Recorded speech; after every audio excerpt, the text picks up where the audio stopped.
जय हिंद स्टूडेंट्स। अगर मैं आपसे बोलूं कि 90 दिनों में टिप्स और ट्रिक्स के थ्रू आप एनडीए जैसे एग्जाम को क्लियर कर सकते हैं तो यह बात बिल्कुल गलत होगी। मेरा हमेशा से मानना रहा है कि यूपीएससी का कोई भी एग्जाम हो और स्पेसिफिकली अगर मैं एनडीए की बात करूं तो उसे किसी भी टिप्स या ट्रिक्स के थ्रू क्लियर किया ही नहीं जा सकता है, वो भी स्पेसिफिकली लास्ट 90 दिनों के अंदर। बट हां, अगर आप एक प्रॉपर स्ट्रेटेजी फॉलो करते हैं, प्रॉपर प्लानिंग के थ्रू चलते हैं और आपको ये पता है कि हर सब्जेक्ट के कौन से मेन टॉपिक्स का एग्जामिनेशन में वेटेज ज्यादा है, तो आप डेफिनेटली इस एग्जाम को बहुत ही अच्छे नंबर के साथ क्लियर कर सकते हैं। बट क्या सिर्फ इतने से काम हो जाएगा? बिल्कुल नहीं। आप अगर मेहनत करने के लिए तैयार है, अगर आप अपने आप को मेहनत की आग में झोंक सकते हो और आपके लिए आपके लक्ष्य से बड़ा जो कि नेशनल डिफेंस एकेडमी को ज्वाइन करना, उससे बड़ी चीज आपके लिए कोई भी नहीं है, तो फिर आप इस एग्जाम को एक प्रॉपर प्लानिंग के साथ इस 90 दिनों के अंदर भी बहुत अच्छे मार्क्स के साथ क्रैक कर सकते हैं। और आज के वीडियो में मैं आपको यही बताने वाला हूं कि आपकी प्लानिंग 90 डेज की क्या होनी चाहिए, हर सब्जेक्ट में कौन सा टॉपिक आपके लिए ज्यादा इंपॉर्टेंट होने वाला है, इन 90 दिनों के अंदर आपको कौन कौन सी चीजें अवॉइड करनी है और कौन सी चीजों को अपने टाइम टेबल में अपनाना है। और इन्हीं बातों को अगर आपने फॉलो किया तो मैं आपको इस चीज की गारंटी देता हूं कि आपका एनडीए एग्जाम क्वालिफाई होने से कोई भी नहीं रोक सकता है। मैं हमेशा से एक चीज आपसे बोलता हूं, आपकी सक्सेस और आपका फेलियर ये सिर्फ और सिर्फ आपके हाथ में होता है। आपके अंदर सिर्फ वो जोश और जुनून होना चाहिए कि मेरे लिए मेरे लक्ष्य से बड़ा इस दुनिया में कोई है ही नहीं, और इस 90 दिनों के अंदर आपके लिए उस एग्जामिनेशन से बड़ा कोई भी नहीं होना चाहिए। तो अपने आप को अपनी टेबल के साथ, कुर्सी के साथ और किताबों के अंदर पूरी तरीके से झोंक दो, और जब तक एग्जामिनेशन ना हो जाए तब तक अपने रूम को ही अपना घर बना लेना। चलिए स्टार्ट करते हैं। देखिए, सबसे पहले इस एग्जामिनेशन के मैं नॉर्मल से पैटर्न की बात करूं, क्योंकि इसके पैटर्न में ये चीज छिपी हुई है, इस एग्जामिनेशन के किस हिस्से में आपको ज्यादा मेहनत करनी है। एनडीए एग्जाम की बात की जाए तो आपके दो पेपर्स यहां पर होते हैं। पहला आपका होता है मैथमेटिक्स का, फिर आपका होता है जीएटी का। देखिए, इस पैटर्न के अंदर ही कुछ ऐसी बातें छिपी हुई है जो आपको बता देती है कि इस एग्जामिनेशन के अंदर इस 90 दिनों में आपको कौन से पोर्शन को ज्यादा तैयार करना है। जैसे मैथमेटिक्स की बात की जाए तो 120 क्वेश्चन आपके मैथमेटिक्स के होंगे, हर क्वेश्चन आपको 2.5 मार्क्स देकर जाता है, तो यहां पर आपके टोटल नंबर बन जाते हैं 300। अब यहां से एक चीज निकल के आती है, आप में से बहुत सारे बच्चे ऐसे होंगे जो जेईई एग्जाम की तैयारी कर रहे होंगे और आपका मैथमेटिक्स का पोर्शन बहुत ज्यादा अच्छा होगा। देखिए, एनडीए का मैथमेटिक्स जेईई के लेवल से नीचे ही होता है, तो अगर आपका मैथमेटिक्स का पोर्शन बहुत अच्छा है, आपको लगता है कि इस 90 दिनों के अंदर अगर मैं थोड़ा बहुत मैथमेटिक्स कर लेता हूं तो भी मैं इस पोर्शन को क्लियर कर सकता हूं, तो इस बात को मानिएगा कि आप फिर मैथमेटिक्स के ऊपर ज्यादा ध्यान मत दीजिएगा अगर आपका मैथ्स ऑलरेडी ज्यादा है तो। मैं ऐसा क्यों बोल रहा हूं, इसका रीजन है सेकंड पेपर। सेकंड पेपर आपका होता है जीएटी का, जिसमें आपके 150 क्वेश्चंस होते हैं, हर क्वेश्चन 4 मार्क्स का होता है। दैट मींस टोटल नंबर आपके जो होते हैं वो यहां पर हो जाते हैं 600। इन 150 क्वेश्चंस में से 50 क्वेश्चंस आपके आते हैं इंग्लिश के, और बाकी जो 100 क्वेश्चंस होते हैं वो आपके होते हैं ह्यूमैनिटीज के सब्जेक्ट्स के, जैसे आपका पॉलिटी, जियोग्राफी, इकोनॉमिक्स, हिस्ट्री, इसके अलावा फिजिक्स, केमिस्ट्री, बायोलॉजी और साथ ही साथ करंट अफेयर्स के क्वेश्चन भी इसमें होते हैं।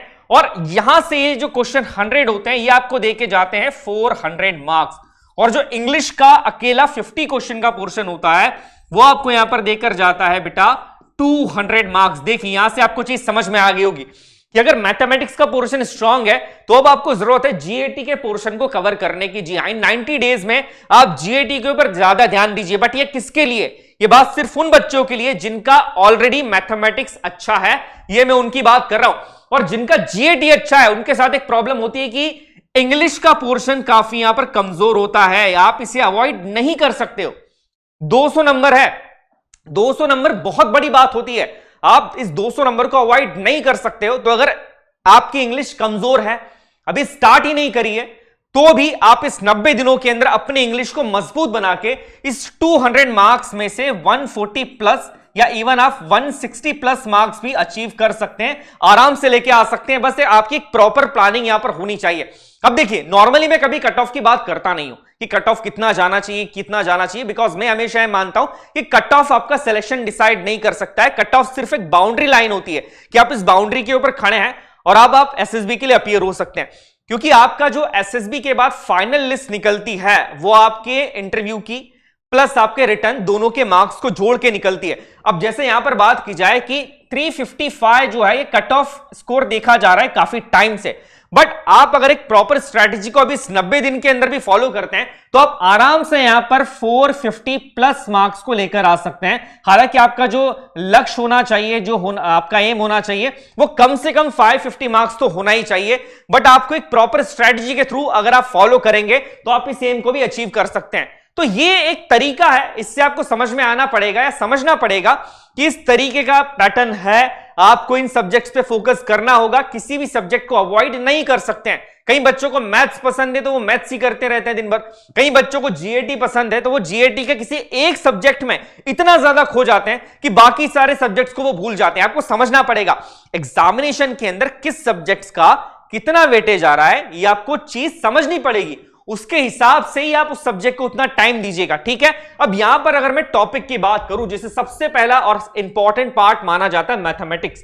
लास्ट ईयर से जो पैटर्न है मैथमेटिक्स का, उसमें जो मेजर इंपॉर्टेंट टॉपिक्स निकल के आए जो कि आपको इन 90 डेज के अंदर कवर करनी है, वो ये सारे, जैसे सेट थ्योरी हो गया, रिलेशन एंड फंक्शंस हो गया, ट्रिग्नोमेट्री के लगभग 10 से 15 क्वेश्चन पूछे जाते हैं, सीक्वेंस एंड सीरीज हो गया, डिफरेंशियल कैलकुलस हो गया, इंटीग्रल कैलकुलस हो गया, इसके अलावा वेक्टर अलजेब्रा एंड 3D हो गया, प्रोबेबिलिटी एंड स्टैटिक्स हो गया, complex number and quadratic equations हो गया। ये वो सारे मेजर टॉपिक्स हैं जिनको आपको इस 90 दिनों के अंदर कवर करना है। अब 90 दिनों के अंदर जब आप इन टॉपिक्स को कवर कर रहे हैं तो सबसे पहले इन 90 दिनों में अगर आपने मैथमेटिक्स अभी तक उठाया नहीं है या अगर आपका कमजोर भी है, शुरुआत उन टॉपिक से करिएगा जो कि इजी हैं। अगर आपने शुरुआत में ही कोई टफ टॉपिक ले लिया तो हो सकता है आप थोड़ा सा डिमोटिवेट हो जाए, आपको लगेगा कि मैथमेटिक्स मेरा क्लियर नहीं हो सकता, ठीक है। समझिए इस चीज को, हमारा माइंड उस चीज से दूर भागता है जो चीज हमें बहुत टफ लगती है, बट अगर शुरुआत में ही हम उसको थोड़ा सा इजी वे के अंदर या इजी चीजें दे देते हैं तो फिर हमारे माइंड को, हमारे दिमाग को, हमें उस टॉपिक के अंदर, उस सब्जेक्ट के अंदर इंटरेस्ट आने लगता है, क्योंकि धीरे धीरे हमारा कॉन्फिडेंस बूस्ट होता है कि हाँ मैं भी कर सकता हूं। तो आपको भी यही करना है कि शुरुआत में आप जो टॉपिक से स्टार्ट कर रहे हैं वो डिफिकल्ट टॉपिक्स यहां पर नहीं होना चाहिए मैथमेटिक्स के, आप इजी टॉपिक से स्टार्ट कीजिए।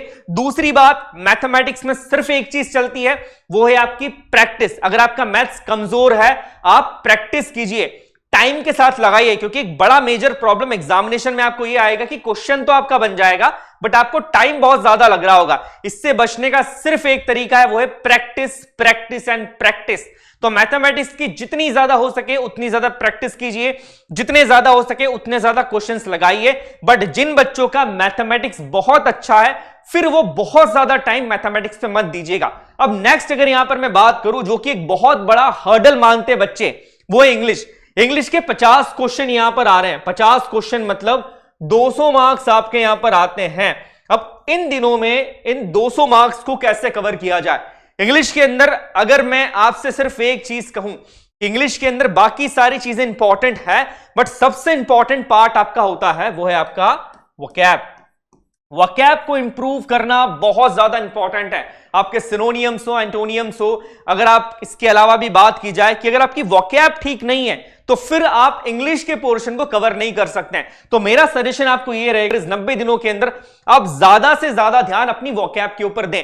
इसके अलावा आप दूसरा जो आपका मेजर इंपॉर्टेंस होना चाहिए वो आपका होना चाहिए ग्रामर का। ग्रामर के ऊपर आप कर सकते हैं कि ग्रामर के जो रूल्स हैं, जो बेसिक रूल्स हैं, अगर आप इन बेसिक रूल्स को बहुत अच्छे से कर लेंगे, जैसे प्रोनाउन के रूल्स, नाउन के रूल्स, कंजंक्शंस के रूल्स, इन रूल्स को अगर आप प्रॉपरली करेंगे तो आपके बाकी क्वेश्चंस भी बड़े आराम से हो जाएंगे। जैसे सपोर्टिंग एरर की मैं बात कर रहा हूं यहां पर, इस तरह के क्वेश्चंस को भी आप आराम से कर सकते हैं। बट ज्यादा ध्यान आप दीजिएगा अपनी वोकैब को इंप्रूव करने के लिए। अगर आप एक स्ट्रेटजी ये बनाएं कि 90 दिनों के अंदर मैं हर दिन न्यूज़पेपर के थ्रू या कहीं से भी लगभग 50 नए वर्ड्स को सीखूंगा, तो इन 90 दिनों के अंदर भी आपके पास 4500 वर्ड्स आपकी वोकैब डिक्शनरी के अंदर आ जाएंगे। समझिए बहुत बड़ा नंबर होता है ये। अगर आपको अभी से आप मेहनत करने के लिए तैयार हैं, सही तरीके से मेहनत कर रहे हैं, तो आपकी वोकैब को आप बहुत सही तरीके से मजबूत कर सकते हैं। दूसरा जो मेजर रोल प्ले कर रहा है वो ग्रामर का कर रहा है। ग्रामर के रूल्स को आप प्रॉपरली करिए, ग्रामर के पोर्शंस को आप सही तरीके से करिए, तो आपका इंग्लिश भी यहां पर बहुत अच्छे तरीके से इंप्रूव हो जाएगा। बट ज्यादा ध्यान मैंने आपको कहा है वोकैब पे दीजिएगा, वोकैब एक बड़ा इंपॉर्टेंट पोर्शन है। नेक्स्ट अगर मैं सब्जेक्ट की बात करूं वो है हिस्ट्री। इन 90 डेज के अंदर हिस्ट्री के जो मेजर टॉपिक्स हैं वो यहां पर मैंने आपको बता दिए, क्योंकि हर साल इन मेजर टॉपिक से क्वेश्चन पूछे जा रहे हैं। ठीक है, हिस्ट्री अपने आप में एक सब्जेक्ट होता है, बहुत बड़ा सब्जेक्ट है। 90 दिनों के अंदर अगर आप ये सोचेंगे कि मैं पूरी हिस्ट्री कंप्लीट कर दूंगा तो काफी ज्यादा टाइम यहां पर लगता है। एग्जामिनेशन के पॉइंट ऑफ व्यू से जो बहुत मेजर इंपॉर्टेंट टॉपिक्स हैं वो है Indus valley civilisation, Buddhism, Jainism, Mauryan empire, Bhakti and Sufi movement, Mughal period, Indian social reformers in the 19th century and major Gandhian movement. देखिए ये टॉपिक्स ऐसे हैं जिनसे क्वेश्चन आने के चांसेस सबसे ज्यादा हैं। तो आपको 90 दिनों के अंदर सबसे पहले आपको इन टॉपिक्स को कवर करना है। मैं आपसे ये नहीं बोल रहा हूं कि बाकी टॉपिक्स छोड़ ही दो, पढ़ो ही मत, बट सबसे पहले जो प्रायोरिटी आपको देनी है बेटा वो इन टॉपिक्स को आपको देनी पड़ेगी। नेक्स्ट अगर यहां पर बात की जाए तो एक मेजर सब्जेक्ट आपका आता है ज्योग्राफी, जिससे काफी ज्यादा क्वेश्चन यहां पर आपसे पूछे जाते हैं। अब ज्योग्राफी की बात की जाए तो ज्योग्राफी के अंदर जो मेजर टॉपिक्स हैं वो all concept of physical geography. Physical geography के आपको सारे कॉन्सेप्ट सही तरीके से पढ़ने हैं। मेजरली अगर मैं बात करूं तो लैटिट्यूड, लॉन्गिट्यूड हो गया, रॉक सिस्टम की यहां पर मैं बात कर रहा हूं। इस तरीके से आप जियोमॉर्फिक प्रोसेसेस की बात कर सकते हैं, इंडोजेनेटिक फोर्सेस, एक्सोजेनेटिक की बात कर सकते हैं। इन सारे पोर्शंस को आपको सही तरीके से कंप्लीट करना है। तो ये आपके फिजिकल ज्योग्राफी के जितने भी कॉन्सेप्ट हैं उससे कई बार डायरेक्टली क्वेश्चन भी पूछा जा रहा है, और कई बार क्वेश्चन ऐसा पूछा जाता है कि अगर आपको बेसिक नॉलेज है ज्योग्राफी का तो भी आप इसे आराम से कवर कर सकते हैं। बट मैं आपको एक सलाह दूंगा कि जब भी आप ज्योग्राफी पढ़ते हैं अपने पास मैप रखिएगा। ठीक है, कोई भी मैप आप यूज कर सकते हैं, मैप्स के लिए बहुत अच्छी बुक्स आती हैं। अगर आप मैपिंग के थ्रू जियोग्राफी को पढ़ते हैं बेटा तो आपका कोई भी क्वेश्चन मिस नहीं हो सकता है। ठीक है, क्योंकि मैपिंग जो है वो जियोग्राफी के अंदर एक बड़ा इंपॉर्टेंट मेजर रोल प्ले करती है। इसके अलावा इंडियन जियोग्राफी के जो फैक्ट्स होते हैं वो आपको सही तरीके से पढ़ के जाना है। स्पेशली अगर मैं बात करूं mountains, reverse, national parks, population, यहां से डायरेक्टली फैक्चुअल क्वेश्चन पूछे गए हैं, हर साल पूछे जाते हैं। तो फैक्चुअल क्वेश्चंस को आपको प्रॉपर तरीके से करना है। इसके अलावा अर्थक्वेक हो गया है, वॉल्केनो हो गए, ये सारे पोर्शंस भी आपको कवर करना ही है। लोकल विंड्स की मैं बात करूं, यहां पर माउंटेन रेंजेस की बात की जाए तो ये कुछ ऐसे पोर्शन होते हैं जिनसे क्वेश्चन आएगा ही, ये आप सभी को पता है। तो इन पोर्शंस को आपको सबसे पहले यहां पर कवर करना है ज्योग्राफी के अंदर। नेक्स्ट अगर मैं यहां पर बात करूं, नेक्स्ट आ जाता है आपका पॉलिटिकल साइंस। पॉलिटिकल साइंस का कुछ ईयर से देखा गया है कि वेटेज धीरे धीरे बढ़ता जा रहा है हर साल। अब यहां पर जो मेजर टॉपिक्स निकल के आते हैं पॉलिटी के आपके, वो यहां पर आ जाएगा सबसे important features of the Indian constitution. Features के अंदर आपके बोरोइंग फीचर्स भी आ जाते हैं और normal features of the Indian constitution भी आ जाते हैं, क्योंकि हर साल एक क्वेश्चन इससे आता ही है। नेक्स्ट आपका प्रियम्बल के बाद आपका फंडामेंटल राइट जो कि एक इंपॉर्टेंट टॉपिक है। इसके बाद directive principle of state policy, जिससे हर साल एक क्वेश्चन आ रहा है। पार्लियामेंट के अंदर आपकी लोकसभा, राज्यसभा, और इसके बाद एक मोस्ट इंपॉर्टेंट टॉपिक जिससे हर साल एक क्वेश्चन तय होता है ना, वो है आपका इंपॉर्टेंट अमेंडमेंट्स आपको करना ही है। तो ये सारे टॉपिक्स आपके किसके लिए जरूरी हैं? ये आपकी पॉलिटिकल साइंस में या पॉलिटी के इंपॉर्टेंट टॉपिक्स हैं।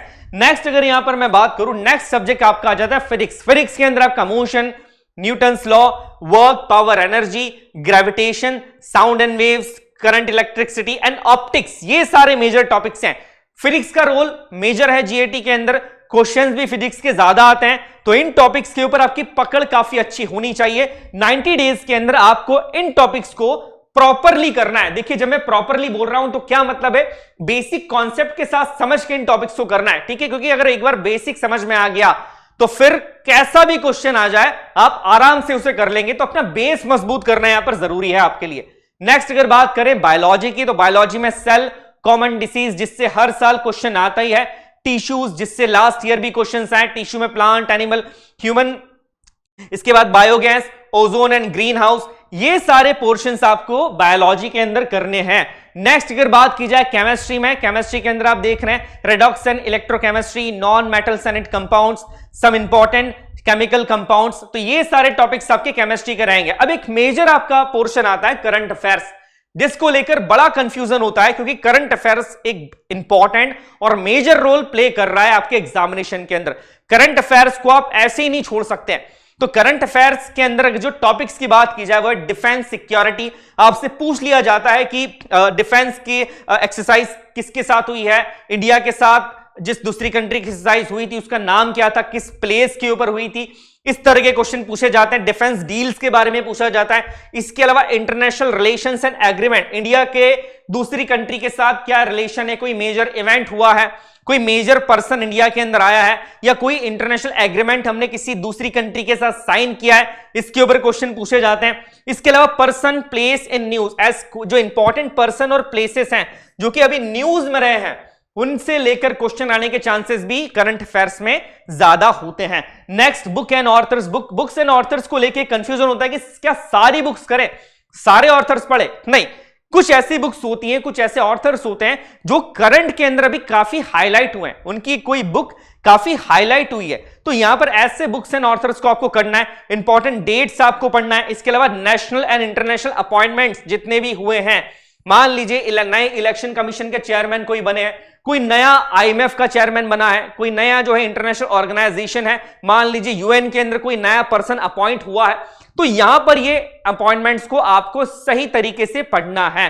क्लियर है? तो करंट अफेयर्स के अंदर आप ये सारे पोर्शन को कर सकते हैं। अगर आपने ये करा है तो आप सही तरीके से इस एग्जाम को क्लियर कर सकते हैं। लगभग 6 महीने का करंट अफेयर्स इस एग्जामिनेशन के अंदर पूछा जाता है, तो अपना करंट अफेयर्स का पोर्शन आप बहुत अच्छे तरीके से तैयार कर सकते हैं। ठीक है, नेक्स्ट पोर्शन की अगर यहां पर मैं बात करूं कि सारे पोर्शंस कवर होने के बाद एक छोटा सा पोर्शन और आता है हमारा इकोनॉमिक्स की। इकोनॉमिक्स में क्या किया जाए? इकोनॉमिक्स में आप 5 ईयर प्लान को सबसे पहले करके जाइएगा। इसके अलावा नॉर्मल आप जीएसटी के बारे में पढ़ सकते हैं, और जितनी भी इंटरनेशनल फाइनेंशियल ऑर्गेनाइजेशंस है उनसे रिलेटेड या उनको लेकर भी आप थ्योरीज को पढ़ सकते हैं कि कोई ऑर्गेनाइजेशन का हेडक्वार्टर कहां पर है, एस्टेब्लिशमेंट ईयर कहां पर है, कितनी कंट्रीज उस ऑर्गेनाइजेशन के अंदर है। तो इस तरह के क्वेश्चंस को अगर आप लगा लेते हैं बेटा, तो ये चीज सही रहेगी आपके इस 90 दिनों के अंदर। अब एक बड़ा इंपॉर्टेंट पोर्शन है टाइम मैनेजमेंट का, कि ये तो बता दिया सर आपने कि क्या क्या पढ़ना है, इन 90 दिनों में टाइम मैनेज कैसे करें। देखिए, आपको 90 दिनों के अंदर शुरुआती तौर पर हो सकता है कि कुछ प्रॉब्लम हो। प्रॉब्लम किस तरीके से होगी? बहुत मेहनत करना जरूरी है। मैंने पहले ही बोल दिया कि खुद को अपने आप को इस आग में झोंकना पड़ेगा। दूसरी चीज आपको याद रखनी है, आपको कभी भी आवर्स के हिसाब से नहीं पढ़ना है कि सर मैं 4 घंटे पढ़ूं, 5 घंटे पढ़ूं या 6 घंटे पढ़ूं। आपको हमेशा पढ़ना है टॉपिक के हिसाब से। जी हां, टॉपिक्स के हिसाब से पढ़ाई होती है। मेरे हिसाब से कभी भी आवर्स के हिसाब से पढ़ाई नहीं होती है। आपने अगर ये तय कर लिया है कि आज मैं 2 टॉपिक मैथ्स के कंप्लीट करने वाला हूं, 2 टॉपिक फिजिक्स के कंप्लीट करूंगा, एक टॉपिक जो है वो इंग्लिश का कंप्लीट करूंगा, तो फिर कितना भी देर लग जाए, उसमें कितने भी आवर्स लग रहे हैं, कितना भी टाइम लग रहा है, आपको उन टॉपिक्स को कंप्लीट करने के बाद ही अपनी स्टडी टेबल से उठना है। हाँ, बीच बीच में ब्रेक ले सकते हैं, बट आपको अपने डेली टारगेट्स को कंप्लीट करना है, और आपके डेली टारगेट जो है वो सिर्फ और सिर्फ टॉपिक वाइज होना चाहिए, ना कि आवर्स के अकॉर्डिंग। समझिए इस बात को, टॉपिक वाइज क्लियर करोगे तभी एग्जामिनेशन क्लियर होगा। और मैं पहले ही बोल चुका हूं, कोई टिप्स नहीं दे रहा हूं मैं, कोई ट्रिक है ही नहीं, only your hard work matters. आप हार्ड वर्क आपको करना ही पड़ेगा, भले ही कितना भी टाइम लग रहा है, भले ही मैं 3 बजे सो रहा हूं, भले ही सुबह 4 बजे उठ के मेरे को पढ़ना पड़ रहा है, बट मैं अपने टॉपिक्स को कंप्लीट करके ही सोऊंगा। मैं अपने दिन का टारगेट कंप्लीट करूंगा ही, क्योंकि तुम्हारी नींद तुम्हारी सपनों से बड़ी नहीं है। समझो, तुम्हारे लक्ष्य से बड़ी नहीं है तुम्हारी नींद। तो मेहनत करनी पड़ेगी, क्योंकि 90 दिन अगर मेहनत कर ली बेटा, समझो मेरी बात, ये 90 दिन अगर तुमने मेहनत कर ली तो जिंदगी कुछ और ही होगी। ठीक है, आपकी लाइफ पूरी चेंज हो जाएगी। 90 डेज तुम्हारी लाइफ को चेंज कर सकते हैं। तो तुम्हारी लाइफ को चेंज करना ना करना सब तुम्हारे हाथ में। You have to do hard work only. Next point की अगर मैं बात करूं तो इस तरीके से आपको टाइम मैनेज करना है। दूसरी चीज, अगर कोई पोर्शन आपका कमजोर है, बहुत सारे बच्चों का मैथमेटिक्स कमजोर है, तो इसमें मैक्सिमम टाइम दीजिएगा। इंग्लिश अगर कमजोर है तो इसको भी ज्यादा टाइम दीजिएगा। टाइम इन द सेंस कि टॉपिक इसके ज्यादा कंप्लीट करने की कोशिश कीजिएगा। और बहुत सारे बच्चों का GAT अगर आपका बहुत ज्यादा अच्छा है तो आप इसमें थोड़ा सा टाइम कम दे सकते हैं। ठीक है, मैं सिर्फ उन बच्चों की बात कर रहा हूं जिनका GAT बहुत अच्छा है ऑलरेडी। बट अगर जिन बच्चों का मैथमेटिक्स कमजोर नहीं है, स्ट्रांग है, और GAT कमजोर है, तो ऑब्वियसली यहां पर आपको GAT पे ज्यादा ध्यान देना पड़ेगा। तो एक प्रॉपर टाइम आपको मैनेज करके यहां पर चलना है। Next, PYQ and मॉक्स। PYQ आपको लगानी है, previous year questions. Previous year questions आपको एक आइडिया दे देंगे कि किस टॉपिक का वेटेज कितना हो रहा है, किस टॉपिक के अंदर मेरी गलतियां कितनी हो रही है, और कौन सा टॉपिक मेरा तैयार है ही नहीं जो मुझे करना है। तो PYQ आप सभी को लगाने हैं क्या वो एसेंशियल है? हाँ, वो एसेंशियल है, वो लगाने ही पड़ेंगे बेटा, वो बिल्कुल जरूरी है। Next, MOOCs. मोक्स के बिना इस एग्जाम को क्लियर नहीं किया जा सकता, पॉसिबल ही नहीं इस एग्जाम को क्लियर करना, बिकॉज आपने कितनी तैयारी करी है, उस तैयारी में आप अपनी अभी प्रिपेयर कहां हो, ये सिर्फ और सिर्फ आपको मोक्स ही बता सकते हैं। आपको मोक टेस्ट लगाना है। मोक टेस्ट लगाने का तरीका यही होता है कि एक प्रॉपर टाइमिंग के साथ आपको मोक टेस्ट लगाने हैं। जी हां, बिकॉज कई बच्चों के साथ प्रॉब्लम ये होती है कि घर पे बैठ के आराम से वो बिना टाइमिंग के साथ जब किसी क्वेश्चन को लगाते हैं तो वो क्वेश्चन उनसे बन जाता है, बट जब वो एग्जामिनेशन हॉल में गए, उस प्रेशर की सिचुएशन में रहे जहां पर एक पर्टिकुलर टाइम दिया गया था, तो उस पर्टिकुलर टाइम के अंदर वो आसान सा क्वेश्चन भी वो नहीं कर पाए थे। लास्ट ईयर बहुत सारे बच्चों के साथ ये गलती हुई थी। वो क्यों किया था? क्योंकि सर हमने मॉक टेस्ट तो लगाए, बट हमने मॉक टेस्ट टाइम के साथ नहीं लगाए। हमारा जब मन करता था हम स्टॉप कर देते थे और उसके बाद जब मन करता था उस क्वेश्चन को लगा लेते थे। तो ऐसे कोई मतलब नहीं है। एग्जामिनेशन में पर्टिकुलर टाइम के साथ मॉक टेस्ट लगाना जरूरी है। उससे भी दूसरी बड़ी इंपॉर्टेंट पार्ट, हर मॉक टेस्ट को लगाने के बाद अपने टेस्ट को एनालाइज करो कि मैं कहां स्टैंड कर रहा हूं, मैंने कहां गलती करी है, कौन सा टॉपिक मेरा ज्यादा कमजोर है। जो टॉपिक ज्यादा कमजोर है सिर्फ उसी पे वर्क करना है। जो टॉपिक मजबूत है, जिसमें आपको एक भी क्वेश्चन आपका गलत हुआ नहीं है, अब उसको बार बार रीड करने की जरूरत नहीं है, क्योंकि वो टॉपिक ऑलरेडी आपका मजबूत हो चुका है। नेक्स्ट पॉइंट की बात की जाए, रिवीजन इज एसेंशियल। जी हां, ये मिस्टेक मत करिएगा कि 90 दिनों के अंदर सर मैंने अपना पूरा सिलेबस आपने जैसा बताया था उस टॉपिक को कंप्लीट कर लिया, बट इस 90 दिनों में मैंने एक बार भी रिवीजन नहीं किया। ये काम आपको करना ही नहीं है। मैं आपको एक चीज बोल चुका हूं कि अगर आप 5 दिन पढ़ाई कर रहे हो तो छठा दिन सिर्फ और सिर्फ रिवीजन के लिए रखो, कि जितने भी 5 दिन में मैंने जो पढ़ा है वो मैं अपने छठे दिन रिवाइज करूंगा, बिकॉज रिवीजन के बिना आप इस एग्जाम को क्लियर नहीं कर सकते। हमारे ह्यूमन माइंड की कैपेसिटी होती है हर चीज को रिमेंबर करने की, ठीक है। अगर आपको उस चीज को लॉन्ग टाइम तक याद रखना है तो आपको रिवीजन करना ही पड़ेगा, वो जरूरी है, एसेंशियल चीज है, तो आप इसे अवॉइड नहीं कर सकते हैं। जितना हो सके ज्यादा ध्यान दीजिएगा रिवीजन के ऊपर भी। जी हां, रिवीजन बड़ा इंपॉर्टेंट है, अदरवाइज एग्जामिनेशन के टाइम पे कंफ्यूजन ये होगा कि सर ये क्वेश्चन पढ़ा तो है मैंने, बट कहां पढ़ा है वो याद नहीं आ रहा है। वो कंफ्यूजन इसीलिए होता है कि आप उस चीज को, क्वेश्चन को एक बार पढ़ के जाते हो, रिवाइज नहीं करते हो, तो रिवीजन आपको करना ही है any how. Next, work on your mistakes. आपकी जहां भी गलती हो रही है, मैथमेटिक्स में गलती ज्यादा हो रही है, इंग्लिश का पोर्शन कमजोर हो रहा है, या जीएटी के किसी सब्जेक्ट में किसी टॉपिक में ज्यादा गलती हो रही है, आपको उन गलतियों के ऊपर वर्क करना है, अवॉइड नहीं करना है। ये अगर मेरी गलती हो रही है तो कोई बात नहीं, मैं इस टॉपिक को छोड़ देता हूं, मैं बाद में कर लूंगा। नहीं, आपने मॉक टेस्ट लगाया ही इसलिए है ताकि आपकी गलतियां समझ में आ जाए और इन गलतियों को आप आगे जाके कभी भी रिपीट ना करें। तो दैट्स वाई अपने गलतियों के ऊपर आपको वर्क करना ही पड़ेगा। उसके बाद मैंने आपको ये चीज समझा दी कि डेली टारगेट्स आपको बनाने हैं। हर दिन का एक टारगेट डिसाइड कर लो। जब तक टारगेट कंप्लीट नहीं होता है अपनी स्टडी टेबल से मत उठो। हाँ, बिल्कुल मत उठो, पढ़ाई करो, क्योंकि तुम्हारे लिए एज ए स्टूडेंट तुम्हारे लिए सिर्फ एक चीज इंपॉर्टेंट है, वो है स्टडी, दैट्स इट। उससे बड़ा कुछ भी तुम्हारे लिए इंपॉर्टेंट हो ही नहीं सकता है। डेली टारगेट्स बनाओ, टारगेट्स को अचीव करो। जब रोज टारगेट बना के टारगेट्स को अचीव करोगे, तुम्हारे अंदर खुद के अंदर एक कॉन्फिडेंस जनरेट होगा कि yes I can do that, मैं इस एग्जाम को बहुत अच्छे मार्क्स से क्रैक कर सकता हूं। एंड बिलीव मी, ग्रेजुअली आपके अंदर चेंजेस आना स्टार्ट हो जाएगा। मॉक टेस्ट के अंदर आपकी रैंकिंग आना स्टार्ट हो जाएगी, आपको कॉन्सेप्ट समझ में आना स्टार्ट हो जाएंगे। बस जरूरत है बेटा एक कदम तुमको खुद को आगे बढ़ाने की। कभी भी हार्ड वर्क से मत डरो, मेहनत करने से डरो ही मत, बिल्कुल भी। नेक्स्ट पॉइंट की अगर मैं बात करूं कि डोंट इग्नोर इंग्लिश, ये गलती कभी भी कोई भी बच्चा मत कर देना कि इंग्लिश को इग्नोर कर दिया, मैथ्स कर लिया, जीएटी कर दिया, इंग्लिश को इग्नोर कर दिया, बिल्कुल भी नहीं। इन 90 दिनों के अंदर इंग्लिश को आपको इग्नोर करना ही नहीं है। मैं स्पेसिफिकली इंग्लिश और मैथ्स को भी यहां पर रखूंगा। ये दो सब्जेक्ट्स ऐसे हैं जिनको बच्चे या तो ओवर कॉन्फिडेंस के कारण या डर के कारण इग्नोर कर देते हैं। आपको इन सब्जेक्ट्स को इग्नोर करना ही नहीं है। मैंने ये चीज कही है आपसे, अगर आपका मैथ्स बहुत अच्छा है तो भी एटलीस्ट आप कम से कम कुछ टाइम मैथ्स को दीजिए। अगर आपकी इंग्लिश बहुत अच्छी आपको लगता है तो भी आपको देनी है, बट अगर दोनों पोर्शंस वीक हैं तो ज्यादा टाइम आपको इन्हीं सब्जेक्ट्स को देना है इन 90 दिनों के अंदर। अब consistency is the key of success. ये नहीं करना है कि 90 दिनों के अंदर आज ये लेक्चर देखने के बाद 5 दिन तक कंसिस्टेंसी के साथ पढ़ाई करी, फिर 2 दिन का गैप ले लिया, फिर 3 दिन कंसिस्टेंसी के साथ पढ़ाई करी। नहीं, ऐसे सिलेक्शन पॉसिबल नहीं है। कंसिस्टेंसी जरूरी है। जब आप कंसिस्टेंसी के साथ चीजों को फॉलो करोगे, हार्ड वर्क करोगे, मेहनत करोगे, उसके बाद ही आपके अंदर एक खुद की एबिलिटी डेवलप हो जाएगी कि आप आसानी से इस एग्जामिनेशन को क्रैक कर सको। तो कंसिस्टेंसी पे वर्क करना है, ना कि 1 दिन 2 दिन 3 दिन पढ़ के। समझिए, ये 90 दिन तुम्हारी जिंदगी के सबसे इंपॉर्टेंट दिन है। जिस यूनिफॉर्म का लक्ष्य तुमने बनाया है, वो यूनिफॉर्म आपको मिल सकती है, वो भी तुम्हारे हाथ में। सिर्फ ये 90 दिन आपको बहुत अच्छे तरीके से मेहनत करनी है। नेक्स्ट, अगर यहां पर मैं कुछ पॉइंट्स की बात करूं कि लास्ट 30 डेज की स्ट्रेटजी बड़ी इंपॉर्टेंट आपकी होगी। लास्ट के 30 दिन आपको कुछ मेजर चीजें करनी है और कुछ चीजें अवॉइड भी करनी है। सबसे पहली चीज, लास्ट 30 डेज में सिर्फ आप एमसीक्यूज लगाइएगा, थ्योरी पे ज्यादा कॉन्सेंट्रेट नहीं करना है। आपने एक टॉपिक कंप्लीट किया, उस टॉपिक से रिलेटेड जितने भी एमसीक्यूज होते हैं वो सारे एमसीक्यूज आप लगा लीजिए।